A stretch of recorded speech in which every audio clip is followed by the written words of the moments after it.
अवधूत चिंतन श्री गुरुदेव दत्त श्री स्वामी समर्थ स्वामी शिवामार्ग या माझ्या यूट्यूब चॅनलमध्ये आपल्या सर्वांचं खूप खूप मनापासून स्वागत आहे.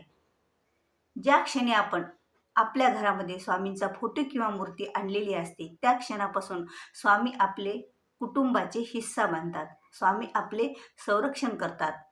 स्वामी आपल्या संकटाचे निवारण करतात. पण स्वामीला आपली सेवा ही मनातून करायला हवी, म्हणजे मनामध्ये शंका न ठेवता. आता बरेच जण रोजचे 3 अध्याय 11 माळी स्वामींचा जप करतात, पण स्वामी स्तवन वाचत नाहीत. तर मंडळी, तर आपल्याला सेवा करताना 3 अध्याय आणि 11 माळीसोबत स्वामी स्तवन म्हणायचं आहे. स्वामीची कोणतीच सेवा स्वामी स्तवन म्हणल्याशिवाय पूर्ण होत नाही. अगोदर स्वामी स्तवन म्हणायचं आणि नंतरच ह्या 3 अध्यायाने 11 माळी करायच्या. ही चूक आपल्याला थांबवायची. बरेच सेवेकरी जर अगोदरपासूनच हे स्वामी स्तवन म्हणत असतील तर हरकत नाही, पण जे म्हणत नाहीत त्यांनी स्वामी स्तवन आपल्याला वाचन करायचं आहे.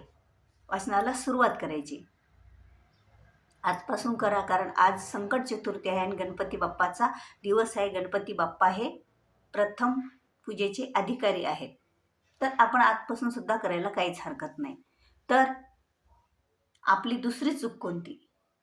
दुसरी चूक म्हणजे आपण ज्या वेळेला सेवा करता वेळेस आपल्या अंगावर काळे वस्त्र परिधान केलेले नसावेत. आपण कुठल्याही प्रकारे काळे वस्त्र आपल्या अंगावर घालायचे नाहीत, कारण स्वामीला काळे कपडे आवडत नाहीत आणि ती सेवा केलेली तेवढी निष्फळ जात असते. म्हणून चुकूनही एवढ्या वेळेपुरते का होईना, स्वामींची जेव्हा आपण सेवा करायला बसतो त्यावेळेपुरते का होईना आपल्याला अंगावर काळे कपडे घालायचे नाहीत. ही चूक पण आपल्याला तिथे थांबवायची आहे, सुधारायची आहे. आणि तिसरी गोष्ट म्हणजे कोणती? तिसरी गोष्ट म्हणजे ज्यावेळेला आपण आपल्या घरातून बाहेर जातो, कोण्या कामासाठी जातो. आता स्वामीची सेवा करते घरातले सर्वजणच व्यक्ती असतात. पुरुष असतात, स्त्री असतात, मुलं मुली पण असतात आणि बरेच जण आपल्या समजा स्त्रिया जर जॉब करत असल्या तरच किंवा एखादा व्यवसाय असला तर बाहेर पडतात, पण सहसा स्त्रिया दिवसभर घरामध्येच राहतात. पण ज्या वेळेला घरातली कोणतीही व्यक्ती आपण घराच्या बाहेर जात असेल त्यावेळेला स्वामीला मुजरा करून आणि स्वामीच्या जवळ जे पडलेला अंगारा असतो, आपण सेवा करताना किंवा पूजा करताना जे अगरबत्ती किंवा धूप लावलेली असती त्याचा अंगोरा आपल्या कपाळाला लावूनच नंतरच बाहेर पडायचं स्वामींना मुजरा करून आणि स्वामीला विनंती करायची की तुम्ही माझ्यासोबत चला. का? तर बाहेर आपल्याला माहीत नसतं की आपल्यावर कोणतं संकट आहे किंवा आपले जे कामं होत नसतील, तर ते कामं होण्यासाठी, पूर्ण होण्यासाठी, आपल्या व्यवसायात वाढ होण्यासाठी, आपल्या जॉबमधल्या काही समस्या मिटण्यासाठी आणि आपण दिवसभर प्रसन्न राहण्यासाठी स्वामींना आपल्यासोबत येण्याची विनंती करायची. ही एक चूक टाळायची की स्वामींना मुजरा केल्याशिवाय बाहेर जायचं नाही. आता तर तिसरी चौथी चूक कोणती बरं आपली? तर जेव्हा आपण स्वामीची सेवा करतो, सर्वजण स्वामीची सेवा करतात, स्वामीला आपलं सर्वस्व मानतात, स्वामी आपल्याला सर्व काही देणार आहेत हे आपण सर्वजण मानतो. पण कुठे ना कुठे मनामध्ये शंका येते की माझं हे काम स्वामींनी का केलं नाही, किंवा मी एवढी स्वामींची सेवा करतो तर माझं हे काम का बरं पूर्ण होईना. पण स्वामीला माहीत असतं की तुला ही गोष्ट कोणत्या वेळी द्यायची, ह्या तुझ्या इच्छा पूर्ण होण्यासाठी योग्य वेळ कोणती हे स्वामींना माहीत असतं. म्हणून स्वामी त्या योग्य वेळातच आपल्याला ती गोष्ट, ती इच्छा आपली पूर्ण करून देतात. पण अशी शंका आपल्या मनात आणायची नाही. तर रोज एक आपल्याला स्वामींचा तारक मंत्र म्हणायचा आहे. त्यामुळे आपल्याला अशा शंकाही मनात येणार नाहीत आणि स्वामींच्या चरणी आणखीनच श्रद्धा आपली वाढेल. तर तो मंत्र, तारक मंत्रामध्ये निशंक होई रे मना, निर्भय होई रे मना, प्रचंड स्वामी बळ पाठीशी नित्य आहे रे मना. असं जर आपण रोज म्हणलं आणि स्वतःला स्ट्रॉंग बनवलं की अरे स्वामी माझ्या पाठीशी आहेत, निशंक मनानं आपण सेवा करायची, निशंक मनानं आपण आपला दिवस पूर्ण घालायचा आणि आपण आपलं कार्य करत राहायचं आणि सर्व काही स्वामीवर सोपवायचं. तर स्वामी आपला निश्चितच संरक्षण करत असतात, निश्चितच आपल्या इच्छा पूर्ण होत असतात. कारण स्वामी असे आहेत की स्वामींना ज्यांनी काही मागितलं आणि ते स्वामींना दिलं नाही असं होणारच नाही.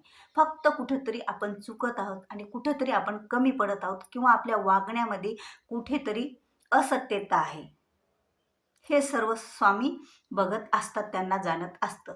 जरी सेवा करत असलं तरी आपल्याला सत्यानंच वागायचं आहे आणि आपण कुठेतरी चुकत आहोत हे आपल्याला माहीत नसतं. कळत नकळत चुका तर सर्वांच्याच हातून करतात. माणूस हा चुकांचा पुतळा आहे आणि त्या चुकातूनच आपल्याला सुधारायचं असतं. सुधारायसाठीच आपल्याला स्वामी सेवा करायची असते. तर जेव्हा आपण स्वामी सेवा करायला बसलो त्यावेळेला मनात कुठलाही प्रश्न आणायचा नाही. शांत चित्ताने शांत मनाने आपल्याला स्वामी सेवा करायची असते. आणि हा तारक मंत्र दिवसातून आपल्याला एक वेळा म्हणायचा. कारण जेव्हा आपण तोंडातून म्हणतो तेव्हा आपल्यालाच ऐकायला येतं आणि आपण समाधानी राहतो की हां आहेत माझ्या स्वामीशी पाठीशी आहेत.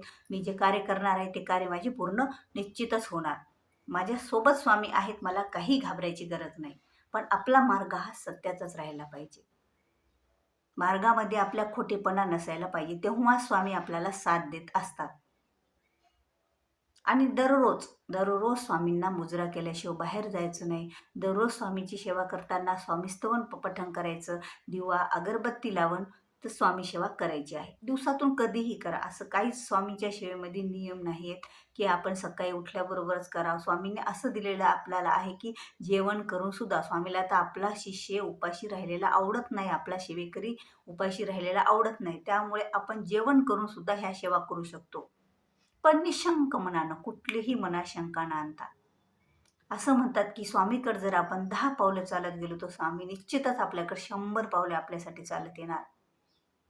आणि त्याची साथ, जेव्हा स्वामींची साथ आपल्याला असते ना, तेव्हा आपल्याला कोणतंच कार्य अशक्य नसतं. चांगले कार्य आपले अशक्य नसतात. कोणतीही आपली इच्छा पूर्ण झाल्याशिवाय राहणार नाही. निश्चित एखाद दिवस वेळ लागत असेल, लागू द्या, पण आपल्या इच्छेपेक्षा सुद्धा स्वामी जास्त देतात. याची प्रचिती खूप सेवेकऱ्यांनी घेतलेली आहे. मी स्वतःहून सुद्धा घेतलेली आहे. म्हणून निशंक होऊन मंडळी स्वामी सेवा आपल्याला करायची आहे. कुठलीच मनात शंका न आणता.